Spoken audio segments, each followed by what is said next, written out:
Welcome back friends. आज के video में हम जानेंगे कि कैसे आप किसी भी स्टॉक का इंट्रिंसिक वैल्यू यानी कि फेयर वैल्यू कैलकुलेट कर सकते हैं और इस फॉर्मूला को थोड़ा मॉडिफाई करेंगे ताकि इसे इंडियन शेयर मार्केट के अकॉर्डिंगली ज़्यादा अच्छे से अप्लाई कर सकें। और साथ ही जानेंगे कि इंट्रिंसिक वैल्यू निकालने का ये फॉर्मूला कितना एक्यूरेट है और इसके क्या लिमिटेशंस हैं। स्टार्ट करने से पहले अगर आप इस चैनल पे न्यू हैं तो इस चैनल पे शेयर मार्केट, म्यूचुअल फंड और इन्वेस्टमेंट से रिलेटेड इंफॉर्मेटिव वीडियोस पोस्ट किए जाते हैं। तो इस चैनल को सब्सक्राइब करना ना भूलें और बेल आइकन पे क्लिक करें ताकि आपको ऐसे इंफॉर्मेटिव वीडियोस आगे भी मिलते रहें।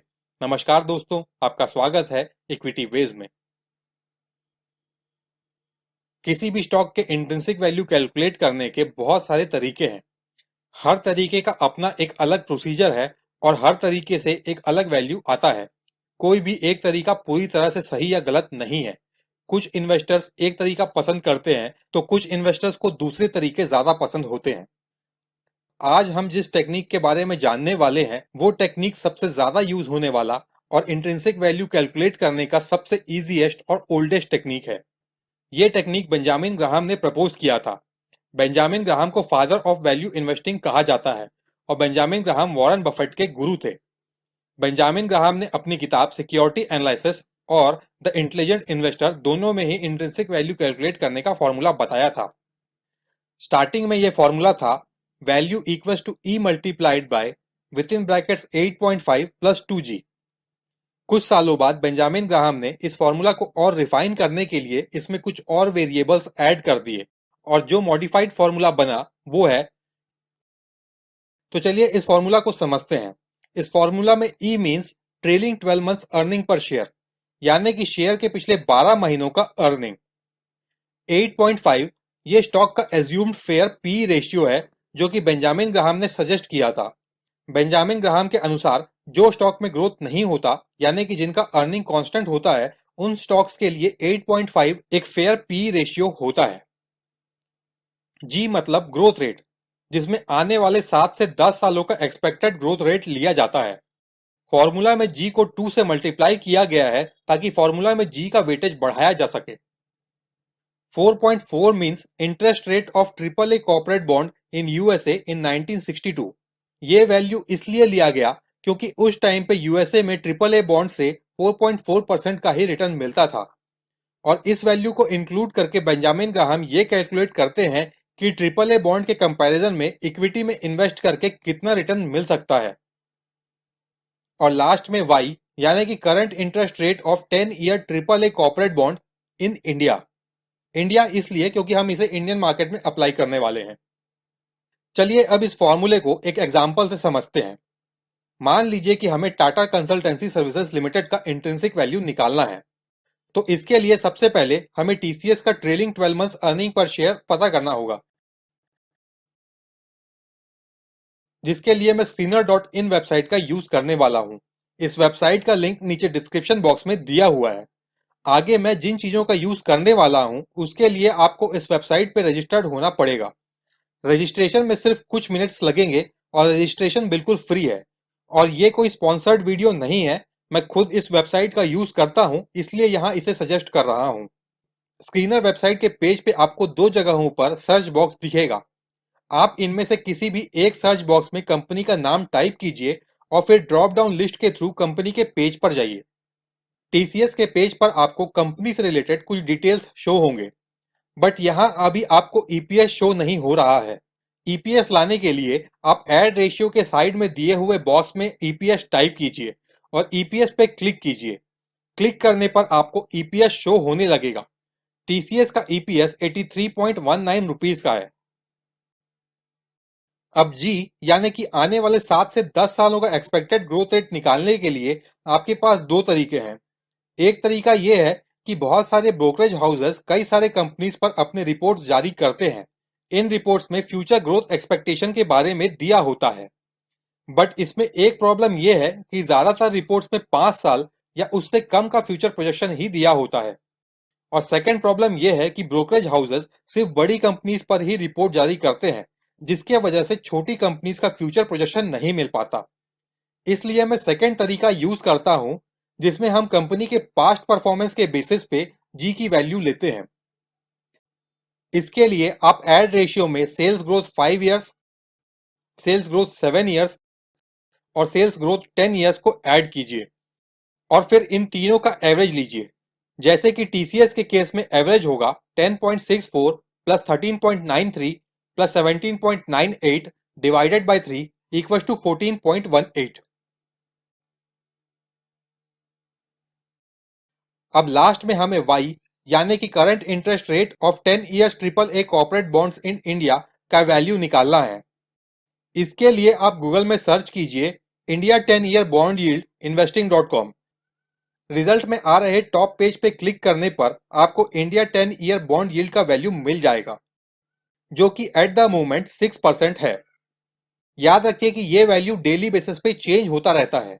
मैंने इस पेज का लिंक नीचे डिस्क्रिप्शन बॉक्स में दे दिया है। चलिए अब इन सारे वैल्यूज को फॉर्मूला में पुट करते हैं। तो हमारा इक्वेशन होगा v equals to 83.19 multiplied by within brackets 8.5 plus 2 multiplied by 14.18 multiplied by 4.4 whole divided by 6 और कैलकुलेशन के बाद हमारा इंट्रिंसिक वैल्यू आएगा 2448 रुपीज। अगर स्टॉक का current market price intrinsic value से कम होता है तो स्टॉक को अंडर वैल्यूड कहा जाता है। स्टॉक का प्राइस अपने इंट्रिंसिक वैल्यू से जितना ज्यादा नीचे होगा स्टॉक को उतना ही अंडर वैल्यूड माना जाएगा। वैसे ही अगर स्टॉक का करंट प्राइस इंट्रिंसिक वैल्यू से ज्यादा हो तो स्टॉक को ओवर वैल्यूड कहा जाएगा। आप हमेशा ऐसे स्टॉक्स में इन्वेस्ट करने का कोशिश कीजिए जो कि अपने इंट्रिंसिक वैल्यू से काफी ज्यादा डिस्काउंट पर ट्रेड करता हो। ये डिस्काउंट कितना होना चाहिए ये इन्वेस्टर के पर्सनल प्रेफरेंस पर डिपेंड करता है और ये डिस्काउंट इस चीज पर भी डिपेंड करता है कि स्टॉक किस सेक्टर का है और इस सेक्टर का फ्यूचर आउटलुक कैसा है। एग्जाम्पल के लिए ज्यादातर सरकारी कंपनियां अभी डिस्काउंट पे अवेलेबल है क्योंकि मार्केट सरकारी कंपनियों से आउट परफॉर्मेंस का एक्सपेक्टेशन नहीं रखता। इसके अलावा ओवरऑल मार्केट सिनेरियो का असर भी स्टॉक के अंडर वैल्यूड होने या ना होने पर पड़ता है। फॉर एग्जाम्पल कुछ मंथ्स पहले कोरोना के पैनिक सेलिंग के वक्त सारे ही कंपनीज अपने इंट्रिंसिक वैल्यू से काफी ज्यादा नीचे चले गए थे और पिछले कुछ हफ्तों में मार्केट में ऐसा यूफोरिया आया है कि बहुत सारी कंपनीज ओवर वैल्यूड हो गए हैं। चलिए अब इस फॉर्मूले को इंडियन मार्केट के अकॉर्डिंगली थोड़ा मॉडिफाई करते हैं। हमने देखा कि फॉर्मूला में 4.4 means interest rate of triple A corporate bond in USA in 1962। ये वैल्यू इसलिए लिया गया था क्योंकि उस वक्त पे अमेरिका में ट्रिपल ए बॉन्ड से 4.4% का ही रिटर्न मिलता था। बट इस वैल्यू को इंडियन मार्केट में यूज करना सही नहीं होगा, इसलिए मैं 4.4 की जगह 10 इयर्स का फिक्स्ड डिपॉजिट रिटर्न ले रहा हूं। प्रेजेंटली इंडिया में 10 इयर्स का फिक्स्ड डिपॉजिट रिटर्न 7% के आसपास का है, तो फॉर्मूला में 4.4 को हम 7 से रिप्लेस कर देते हैं।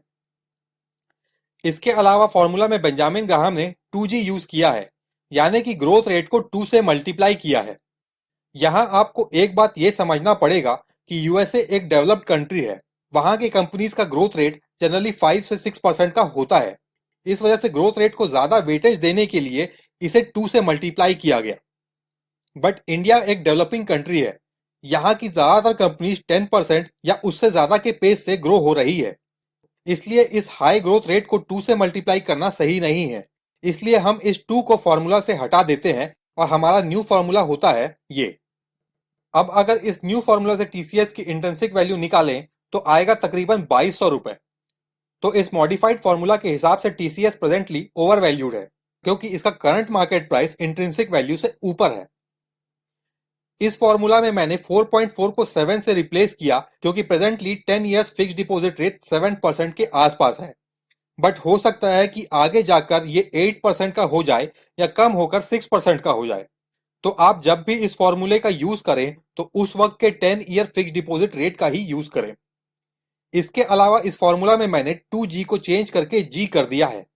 अगर आप इस कैलकुलेशन में थोड़ा लीनियंट होना चाहते हैं या जिस कंपनी का इंट्रिंसिक वैल्यू निकाल रहे हैं अगर उसका ग्रोथ रेट 10% से कम हो तो आप G के साथ 1.25 या 1.5 का मल्टीप्लीकेशन कर सकते हैं। अब आपको कौन सा फॉर्मूला यूज करना है और किन पैरामीटर्स के साथ यूज करना है यह आप पर डिपेंड करता है। याद रखिए कि ये इंट्रिंसिक वैल्यू एक एस्टिमेटेड वैल्यू है, यानी कि ये एक अनुमानित वैल्यू है जो कि पूरी तरह से प्रिसाइज नहीं है। बट आपको इस वैल्यू से एक अंदाजा हो जाएगा कि स्टॉक अभी अंडर वैल्यूड है या ओवर वैल्यूड, और क्या अभी आपको यह स्टॉक खरीदना चाहिए या नहीं। तो मान लीजिए कि आपने ओरिजिनल फॉर्मूले का यूज किया और किसी स्टॉक का इंट्रिंसिक वैल्यू 150 रुपीज का आया, और उसी स्टॉक का इंट्रिंसिक वैल्यू मॉडिफाइड फॉर्मूला से 130 रुपीज का आया, और स्टॉक का करंट मार्केट प्राइस 250 रुपीज का है। तो भले ही दोनों फॉर्मूला से इंट्रिंसिक वैल्यू थोड़ा अलग आया हो, बट दोनों ही बेसिस पे at the moment stock over valued है और आपको इस स्टॉक को बाय नहीं करना है। चलिए अब बात करते हैं इस फॉर्मूला के लिमिटेशंस के बारे में। इस फॉर्मूला का फर्स्ट लिमिटेशन ये है कि इस फॉर्मूला में जी यानी कि ग्रोथ रेट एक एस्टिमेटेड वैल्यू है। इस ग्रोथ रेट के चेंज होने पर फाइनल इंट्रिंसिक वैल्यू भी चेंज हो जाता है। एग्जाम्पल के लिए ओरिजिनल फॉर्मूला से हमने टीसीएस का इंट्रिंसिक वैल्यू 2448 रुपीज निकाला था। अब अगर यहाँ ग्रोथ रेट को कम करके 10% कर दे तो न्यू इंट्रिंसिक वैल्यू आएगा 1738 रुपीज। तो आप देख सकते हैं कि ग्रोथ रेट के एस्टिमेशन में थोड़ा सा चेंज भी फाइनल रिजल्ट में काफी बड़ा डिफरेंस ले आता है। सेकेंड लिमिटेशन ये है कि इस फॉर्मूला में हम ईपीएस का यूज करते हैं। तो ये फॉर्मूला सिर्फ उन कंपनीज पर ही एप्लीकेबल है जिनका अर्निंग पर शेयर पॉजिटिव है, और वो कंपनीज जिनका अर्निंग पर शेयर नेगेटिव या जीरो है, उन कंपनीज का इंट्रिंसिक वैल्यू आप इस फॉर्मूला से नहीं निकाल सकते। इसके अलावा अर्निंग पर शेयर यूज करने का एक और प्रॉब्लम यह है कि अर्निंग पर शेयर को मैनिपुलेट किया जा सकता है। हो सकता है कि किसी कंपनी का अर्निंग पर शेयर पॉजिटिव इसलिए हो क्योंकि उस कंपनी ने अदर इनकम से पैसे कमाए हो, ना कि ऑपरेटिंग प्रॉफिट से। और इस फॉर्मूला का सबसे बड़ा ड्रॉबैक यह है कि यह फॉर्मूला दूसरे इंपॉर्टेंट फंडामेंटल फैक्टर्स को टोटली इग्नोर करता है। फैक्टर्स जैसे कि कंपनी पर कितना कर्ज है, कंपनी के प्रमोटर्स कितने एफिशिएंट हैं, कंपनी का कैश फ्लो कैसा है, और क्या प्रमोटर होल्डिंग में कुछ प्लेज्ड है या नहीं। तो इन द एंड कंक्लूजन ये है कि हम सिर्फ इस फॉर्मूला के बेसिस पे कोई इन्वेस्टमेंट डिसीजन नहीं ले सकते। ये पूरे एनालिसिस का एक छोटा सा पार्ट है। पहले आपको सारा फंडामेंटल एनालिसिस करना होगा, और अगर एनालिसिस के बाद आपको कंपनी पसंद आता है तब आप इस फॉर्मूला का यूज करिए इंट्रिंसिक वैल्यू निकालने के लिए, और अगर स्टॉक उस वक्त अंडर वैल्यूड है तो बाय करने का सोच सकते हैं।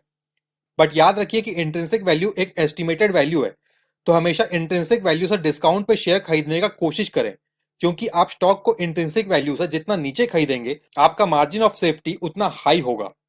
आशा करता हूं कि आपको इस वीडियो में कुछ नया सीखने को मिला होगा और ये वीडियो आपको पसंद आया होगा।